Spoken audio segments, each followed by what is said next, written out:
জয় শ্ৰী ৰাধে কৃষ্ণ।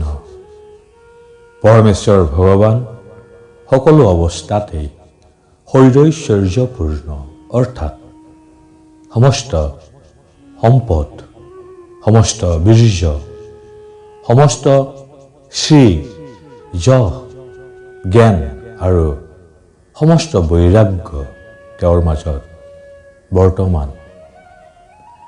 শ্ৰীকৃষ্ণই বহু বহু ৰূপত অৱতৰণ কৰে আৰু তেওঁৰ এই অৱতৰণৰ ফলত বদ্ধ জীৱই তেওঁৰ লীলা বিলাস কাহিনী শ্ৰৱণ কৰাৰ অসীম সৌভাগ্য অৰ্জন কৰে। শ্ৰীকৃষ্ণৰ লীলাসমূহ কেৱল অপূৰ্ব সুন্দৰেই নহয়, সি চিত্তকাৰ্ষকো।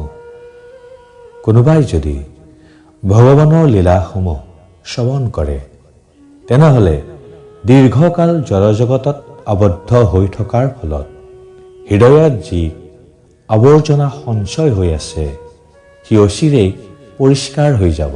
লাইফ এণ্ড গড চেনেলটোলৈ সকলো ভক্তকে স্বাগতম জনালো। শ্ৰীকৃষ্ণৰ বয়স যেতিয়া অলপ অলপকৈ বাঢ়ি আহিছিল সেই সময়ত তেওঁ বাগৰি বাগৰি নিজে নিজে উঠিবলৈ চেষ্টা কৰিছিল। এই চেষ্টাক উত্থান বুলি কোৱা হয়। এই উপলক্ষক কেন্দ্ৰ কৰি নন্দ মহাৰাজ আৰু মা যশোদাই উত্থান সম্বন্ধীয় এক উৎসৱৰ আয়োজন কৰিছিল।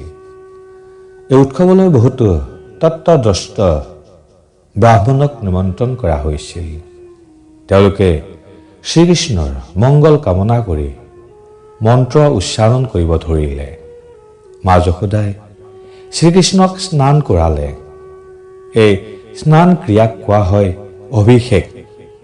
তাৰ পিছত শ্ৰীকৃষ্ণক সুন্দৰ বস্ত্ৰ পিন্ধাই মা যশোদাই ব্ৰাহ্মণসকলৰ ওচৰত বহি বৈদিক মন্ত্ৰ পাঠ শুনিব ধৰিলে। সেই সময়ত শ্ৰীকৃষ্ণই মা যশোদাৰ কোলাত শুই পৰিছিল। মা যশোদাই তেতিয়া তেওঁক এখন গৰু গাড়ীৰ তলত শুৱাই ৰাখিলে। সেই সময়ত উপস্থিত সমস্ত আত্মীয় স্বজন, বন্ধু বান্ধৱ আৰু ব্ৰজবাসীসকলৰ তত্ত্বাৱধান কৰোঁতে মা যশোদা ইমানেই ব্যস্ত আছিল যে তেওঁ শ্ৰীকৃষ্ণৰ গাখীৰ খুৱাব পাহৰি গৈছিল। সেয়েহে ক্ষুধাৰ্ত হৈ শ্ৰীকৃষ্ণই কান্দিব ধৰিলে। কিন্তু চাৰিওফালে ইমানেই চিঞৰ বাখৰ হৈ আছিল যে যশোদাই শ্ৰীকৃষ্ণৰ কান্দোন শুনিব পোৱা নাছিল। এনেই শ্ৰীকৃষ্ণৰ ভোক লাগিছিল আৰু তাতে মা যশোদাৰ অৱহেলা।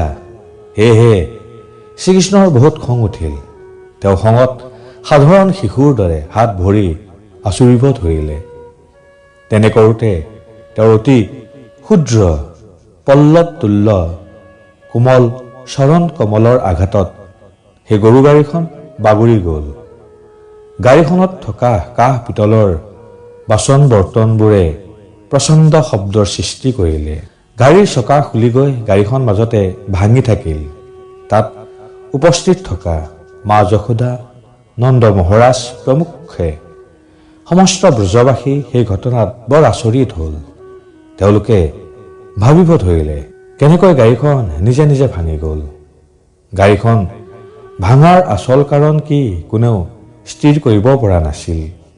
কিন্তু যি সমস্ত শিশুক শ্ৰীকৃষ্ণক চোৱা চিতা কৰাৰ দায়িত্ব দিছিল তেওঁলোকে ক'ব ধৰিলে যে শ্ৰীকৃষ্ণই কান্দি কান্দি পদঘাত কৰোঁতে গাড়ীখন ভাঙি গৈছে। তেওঁলোকে ইয়াকো ক'লে যে এই ঘটনা তেওঁলোকে নিজ চকুৰে দেখিছে, তাত কোনো সন্দেহ নাই। অনেকে সেই শিশুসকলৰ কথা বিশ্বাস কৰিলে, বহুতে বিশ্বাস কৰা নাছিল। তেওঁলোকৰ মতে কেনেকৈ এজন শিশুই গাড়ীখন ভাঙিব পাৰে। মা যশোদাই তেতিয়া শিশুটোক দুষ্ট গ্ৰহই আক্ৰমণ কৰিছে এই ভয়তে কৃষ্ণক কোলাত তুলি নিলে আৰু ব্ৰাহ্মণসকলৰ দ্বাৰা মাংগলিক মন্ত্ৰ উচ্চাৰণ কৰালে। তাৰ পিছত ব্ৰাহ্মণসকলে দহি, ঘি, কুশ আৰু জল দি হোম ক্ৰিয়া সম্পাদন কৰিলে। শিশুটোৰ সৌভাগ্য কামনা কৰি তেওঁলোকে পৰমেশ্বৰ ভগৱানক আৰাধনা কৰিলে। জয় প্ৰভু জগন্নাথ। হৰে কৃষ্ণ হৰে কৃষ্ণ হৰে কৃষ্ণ।